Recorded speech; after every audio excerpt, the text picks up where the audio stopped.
Incidentally, the chairman was in our group. So if there's anything wrong, hold him too.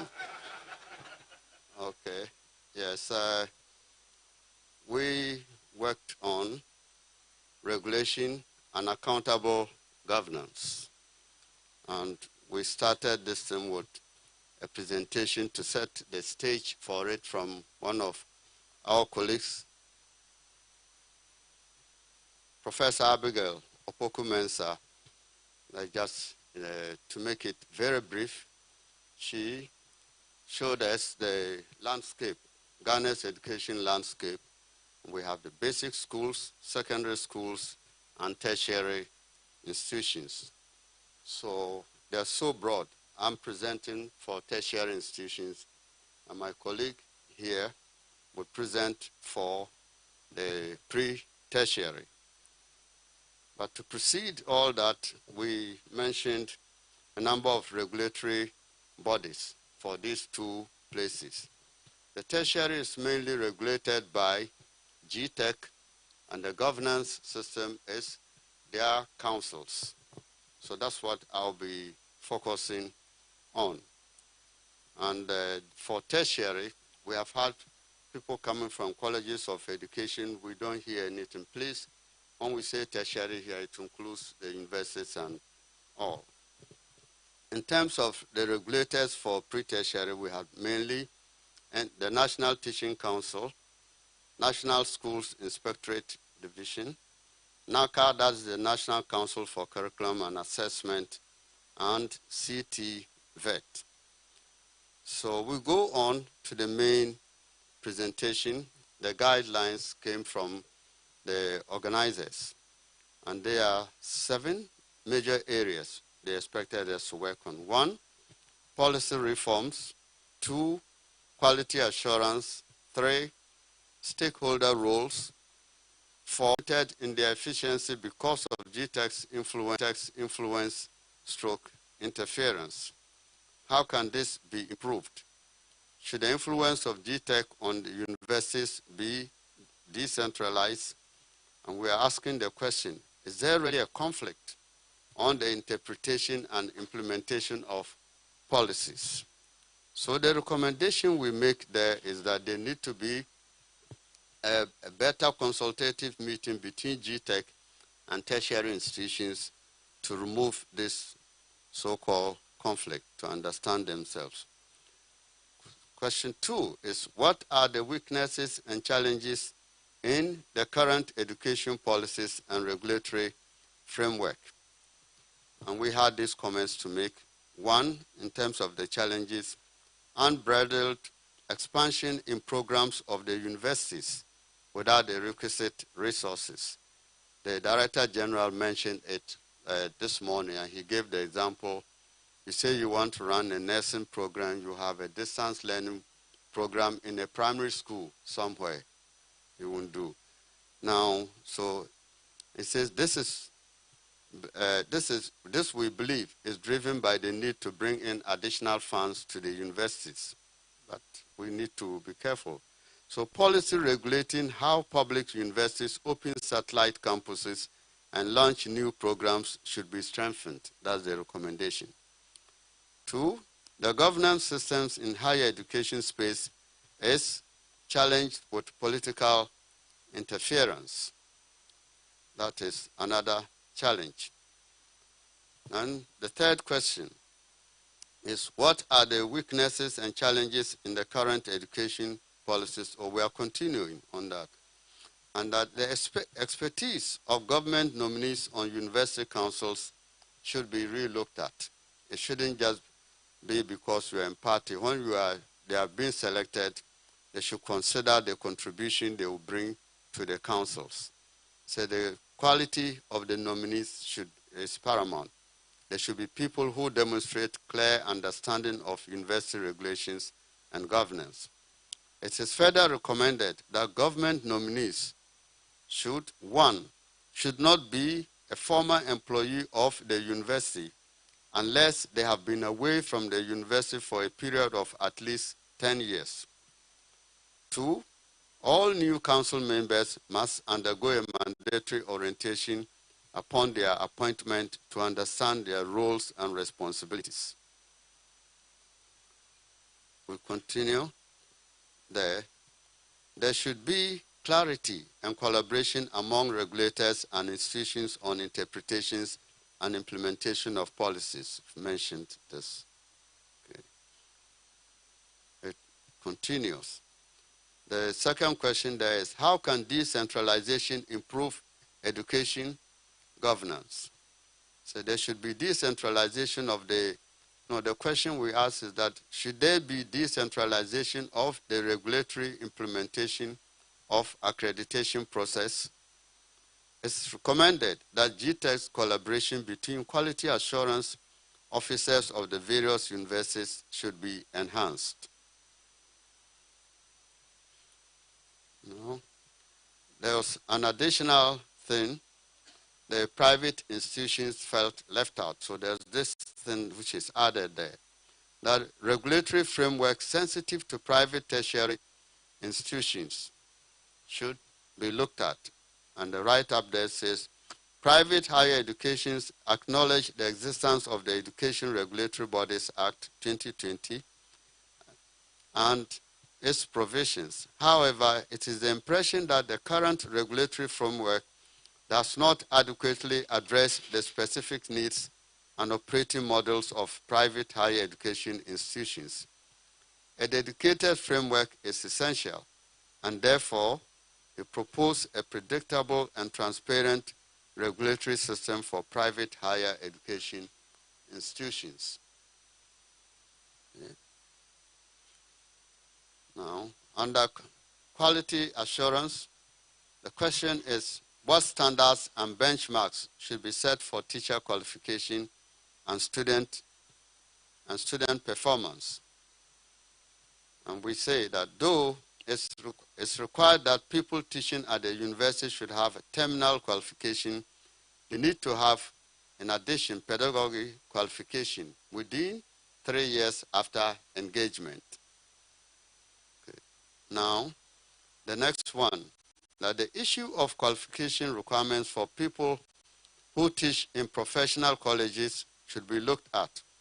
It's important to include other faculty categories, such as teacher practitioners who have normally attained a master's degree related to their field of teaching, have extensive professional experience, substantial in duration and responsibility at the time of hire, and who sustain currency and relevancy through scholarship related to their professional background and experience in the field of teaching. It's rather a long term, but the important thing is we want to engage practitioners in teaching, and the idea of having a terminal degree should be looked at with these people. Okay. How can independent monitoring and evaluation be institutionalized? And we say a peer review system already exists in the form of institutional accreditation, program accreditation, cyclical reviews, and internal and external audits, and many others. An enhanced self-assessment process is recommended to be institutionalized. And where they do not exist, this must be introduced, self-assessment. The other question under quality assurance, education qualification framework that integrates all pathways. And GTEC is finalizing the National Qualifications Framework, which is part of Africa Continental Qualification Framework funded by the European Union, covering all pathways. Stakeholder engagements will be carried out accordingly when the framework is ready. And it includes credit transfers, micro-credentialed grade transfers, and many others. The next question there is, how do we improve quality assurance in the conduct of internal and external assessments? And they put the BEC and WASI. We've left that for our colleagues from pre-tertiary. 4 was stakeholder roles in governance and regulations. So what roles should local governments, school boards, and communities play in education governance? This would appear to be for pre-tertiary, but we have tried to adapt it to the tertiary system. So we said there should be a policy framework to guide industry-academia collaboration, to enhance collaboration between the institutions and industry to promote the uptake of research findings by industry. And then the stakeholders should have an influence on program and curriculum development. The other question on governance was, okay, what are the challenges associated with the effective performance of governing councils, boards, and school management committees? On our part for tertiary education, we said what has been said before addresses this adequately. Now, how do we strengthen the oversight of governing councils, boards, and school managements on their respective managements? So this, we're saying here, the selection process, orientation, and training of board members should be transparent. This will need a little bit of explanation that if there is any institutional representation, that institution should be involved in selecting their representative on the board, and not that it comes from somewhere that those people may not be aware of. There should be periodic capacity building activities for board members on corporate governance. How do we make governing councils, boards, and school managements accountable to the people?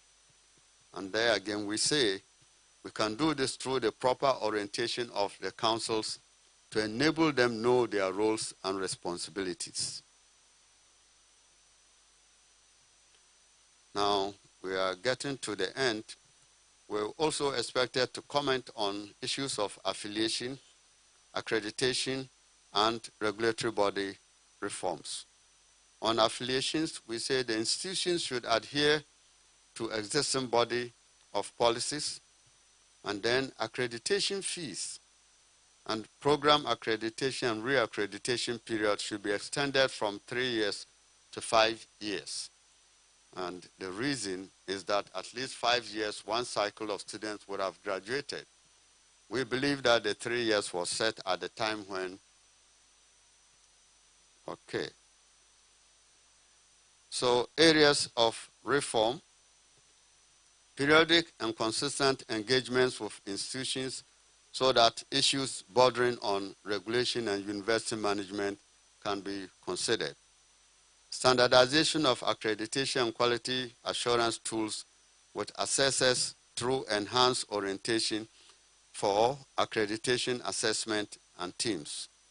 And there should be, we expect a feedback should be obtained and considered for proper remediation of the accreditation process. This is a concern coming from institutions that some of the assessors come there as bullies. They expect, so they want feedback from institutions after they've sent reports.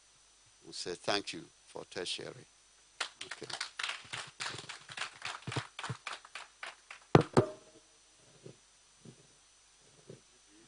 We'll wait for pre-tertiary and take questions together.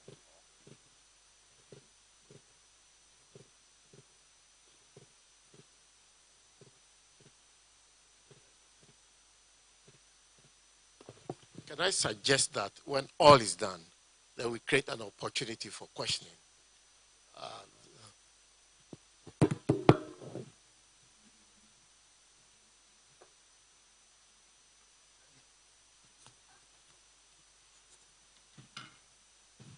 Good afternoon, ladies and gentlemen. My name is Charles Yao Aheto-Chenga, and unfortunately, I know that this particular program has no room for excuses, but we want results. So I won't try to give excuses. We are not going to present ours on the screen. We have actually done the job, and I'll deliver it, and then after that, we would... yeah, because that requirement was not presented at the get-go. So we'll do it as we found it. So I will stand on the descriptions that Prof gave from the beginning, and then I would indicate the recommendations that the group proposed. Now, he mentioned the first thing that we're supposed to look at had to do with policy reforms. And under policy reforms, we took an opportunity to examine areas regarding leadership issues at the pre-tertiary level. And one of the issues that we raised was that persons appointed, or persons who are eventually appointed to be head of schools at basic and secondary levels should demonstrate administrative and leadership qualities. So we want to emphasize the point that leadership and administrative activities should be part of the qualification. Then in fact, the other part, we did a lot of things, but I'm selecting 3 of them for you to chew on. There was a point that said, in line with the studies that have been conducted by Pricewaterhouse, it says that we should enforce the 2 pathway choices in guiding teachers' preference to be in either one, teaching or administration. Now we should try and enforce that and ensure that that is happening. We discussed other things, and now I want to get to the education decentralization area. And one issue that really popped up is that we should review and amend the Pre-Tertiary Education Act 1049. I think that is not what I want to present. I want to present a more good. There's this one which says we should Pre-Tertiary Education Act 1049 must align with the Local Governance Act 963 to avoid conflict in leadership between GES and local assemblies. Because we also touch on the point that we should revisit the whole idea about education decentralization and enforce it going forward. And one of the things that can ensure that atmosphere is established is looking at the legislative frameworks that guide these 2 areas, subnational governance level and then the legal framework for GES in that relationship. Then we also went ahead to look at policy reforms around teaching and assessments in the system, beginning from looking at the basic level. We indicated that we should review the conduct of the national standards tests to support remediation in teaching and learning, especially at the basic level. And I think the Honorable Minister has spoken a lot about it already, so maybe this one looks like something that is in progress, so it might not be very critical. The other point was, and again, in terms of the relationships with the regulatory organizations that went on, we should evaluate the roles of NASIA, NACA, and NTC and their relationship with the GES so that we can ensure that there is proper coordination with them in terms of delivering quality teaching and learning activities. There is one other point that we discussed. We didn't know that the president would touch on it, but he touched on it. And that has to do with education should promote themes that support foundational learning, culture, civic responsibilities, and cognitive development. So those are the things that the areas that we discussed under the policy review context. And we looked at the issue of distance education and the challenges that it poses to education qualification, and we are discussing that under regulation. The first point we raised was that it will be necessary for distant education programs to be streamlined to ensure quality certification. And I think Prof also mentioned it where you have a proliferation of distance education schools all over the place, and we are not able to ascertain the kind of things that they produce. And we had some evidence from the National Teaching Council, which proved that when you analyze the licensure exams, you will see that the greater percentage of students who perform poorly were from most of these so-called distance education programs, and they gave a wrong impression about the qualifications. Again, under regulation, we discussed that the double track system is affecting quality. We're very emphatic, hence should be scrapped or should be phased out. Then the other one also, I don't know whether it's regulation or policy, but the suggestion that the Free Senior High School Secretariat should be moved to its appropriate place, that is at the GES, where the actual overseeing of secondary education is done.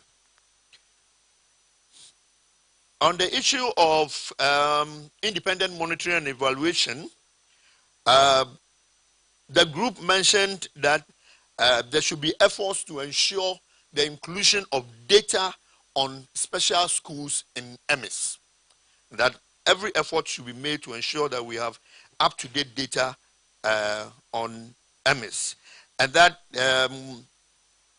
NASIA officials and others should be trained in the area of monitoring and evaluation to be able to monitor the progress made by disability learners in schools.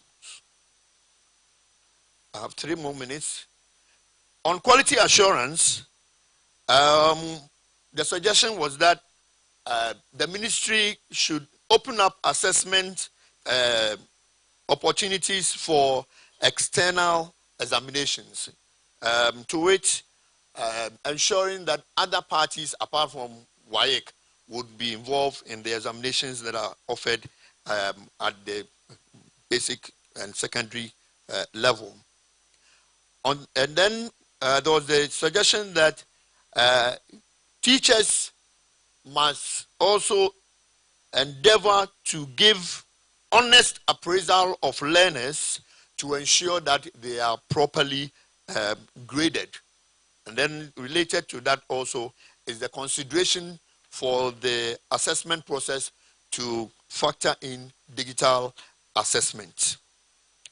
On governance councils and boards, at the basic level, we said the school management committees should be strengthened to look for opportunities by which they can raise funds to support the schools. Then at the secondary level, they called for a strengthening of board members to enhance the ability of the board to manage schools properly. On the issues of discipline and finance, the practice is that where there are disciplinary issues, you have to wait and go through a long process of coming up to the top before a lot of things are settled on the issue of where students are indisciplined. And that delays the time and also prevents the effectiveness of that disciplinary process. On stakeholders, we highlighted the issue of PTAs that the minister had spoken on. And we said PTAs should be composed of members whose children are in schools. So that is one part. The second one is that there should be guidelines prepared for PTAs to operate. And then we should find a way of mandating speech days and open days in schools so that we would use those opportunities to promote accountability of schools to parents and the things that they do to support the schools. So I think these are some of the ideas that popped up during the discussions for your attention. Thank you very much.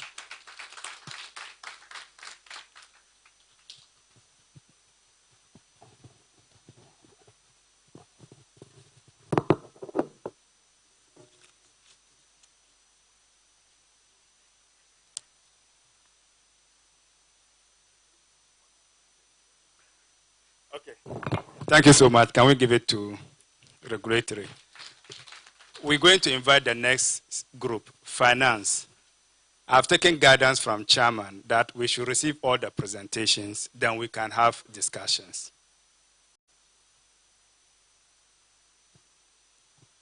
Yes.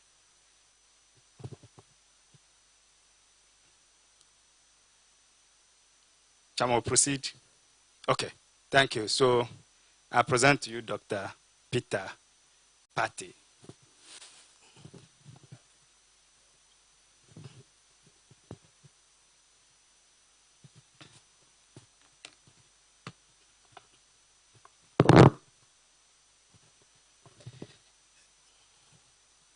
It's still afternoon. Good afternoon. So I have the opportunity to present the recommendations from the finance group to the Priminary.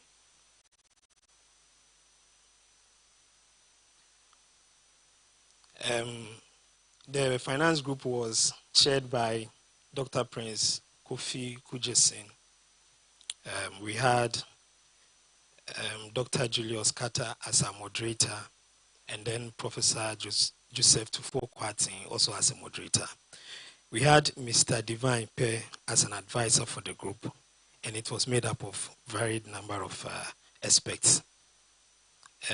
On the first day, we had a presentation on finance by Dr. Peter Antipate, and yes, we did a lot of the deliberations on the presentation, and today too we've done some. We have a lot of recommendations, of course, because this is the group that is supposed to fund everything that the others are planning on. So we had a lot of recommendations, and we have tried to compile some of them, and we will share some of them with you. And we hope that at the end of the day, we'll put the document together and submit as we're supposed to submit. Now, we did our analysis based on the fact that education is inadequately funded in this country. Recently, the Minister of Education indicated that he would need some $1.5 billion to be able to deal with education in the country. In fact, our analysis indicated that the minister was charitable, because if the minister wants to fund education, quality education, he would need to spend between 16% to 20% of the government's total revenue. And that would match up to something around $2.2 billion to $2.9 billion. Currently, we are doing somewhere around 14.5% of government total revenue. And that even gives a funding gap of around $224.6 million. What this tells us is that indeed education is not adequately funded in this country. Now, we identify the challenges that are associated with funding education. We mentioned limited government budget allocation due to competing national priorities, over reliance on public funding leading to sustainability issues, inefficiencies in fund allocation and utilization, lack of long-term investment strategies for education infrastructure, and then the difficulty in attracting private sector investment. Then we move a step further and we decided to look at ways to fund education. And in doing that, we identified 3 broad themes. So we looked at efficiency in financing, innovative financing, and equity in financing. And we felt that when we are able to do this, we'll be able to fund education adequately in this country. So how would government fund or optimize education funding? The first thing that we talked about was the government should implement performance-based funding to ensure accountability. Performance-based funding to ensure accountability. 2, the government should prioritize investment in teacher training, infrastructure, and technology, and ensure teacher accountability measures. So we are thinking that teachers should be made accountable. Whilst we are trying to improve their welfare, there should be accountability measures in there. These are measures to optimize for maximum impact. Then we also said that improve efficiency in budget allocation and reduce wasteful spending. Develop a tracking mechanism for budget credibility. There's data available that suggests that there's high budget credibility. What is allocated is not what normally goes into funding. And we think that that particular challenge should be remedied. If you look at Auditor General's reports, it is clearly indicated in there that there's a lot of wastage that goes on. So there should be improvement in efficiency in budget allocation and wasteful spending. Then we also talk about introduce targeted subsidies and social protection programs for vulnerable students, employ sophisticated measures of mean testing. We will delve into this as we go on. And then the other thing that we talk about to help government optimize his funding measures is to uncap the GET fund. I think this is a position that the government agrees with us. Then we moved on to innovative financing mechanisms. So apart from the normal government's means of funding education, we are thinking that 1, there should be income contingent student loans that students repay after securing employment. We also think that government backs scholarship for high-performing but underprivileged students. We also saying that there should be education crowdfunding platforms to support needy students.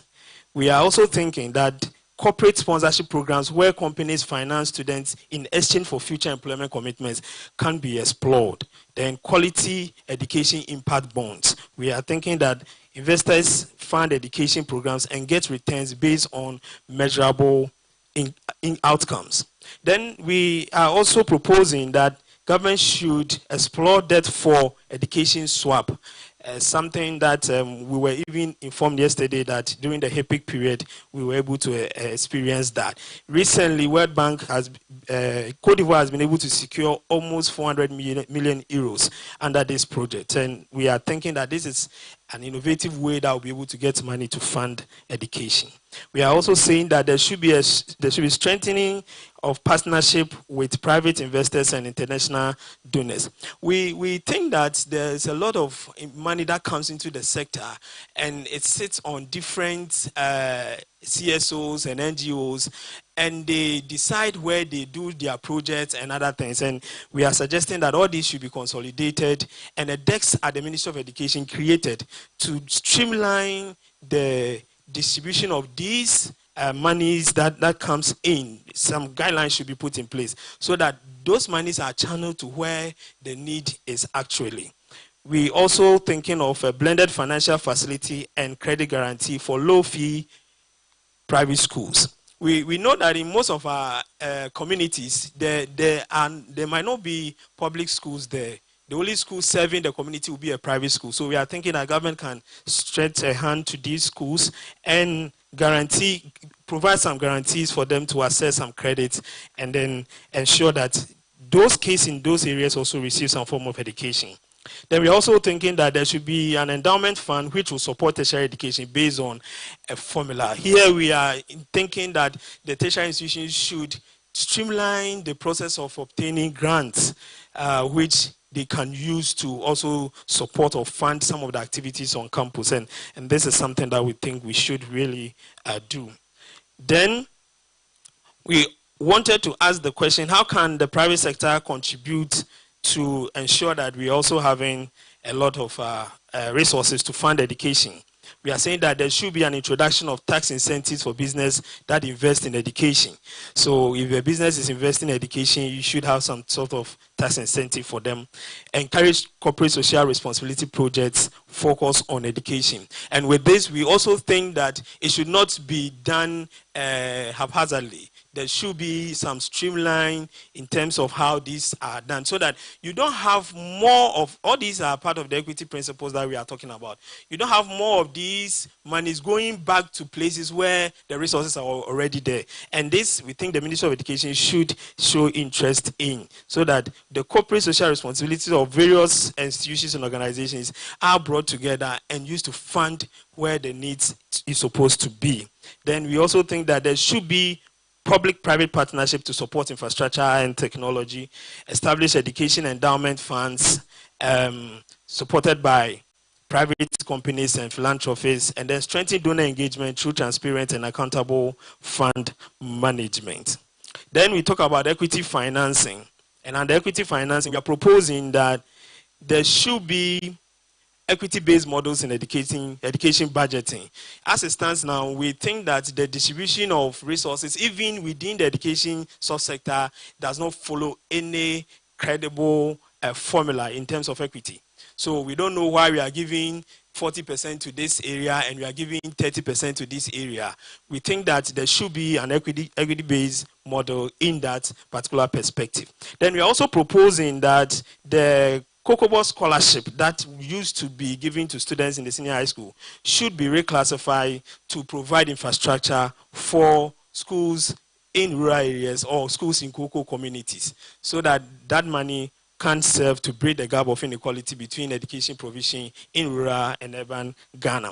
We are also thinking that the capitation grant formula should be reworked. We think that using only enrollment to pay capitation grant is not adequate. We are thinking that other variables like location, teacher-student ratio, nature of school buildings should all be taken into consideration in paying capitation grant, because some schools will not have the needed infrastructure, and because of that, they won't have the students. How do you support these schools? You can use capitation grants, remodeled formula to provide more funding for those schools.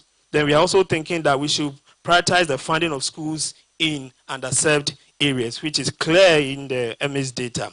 Then we are also saying that there should be an enhanced student loan scheme, proper targeting through standard means testing methodology by verifying income using Ghana card to enable students' parents pay realistic academic and residential user fee. And this is for the tertiary institutions. We are thinking that there should be an enhanced student loan scheme. Now, we now come to the elephant in the room. Of course, I think that as I stand here, a lot of people are asking, so what did you say about free senior high school? So the group had some thoughts on free senior high school. I'll be the carrier of that information. So we asked what mechanism should put in place to address funding gaps in education, particularly the free senior high school. The first issue that we agreed on, or we decided to put up, is to diversify revenue sources by introducing its use to fund education, and possibly the free senior high school.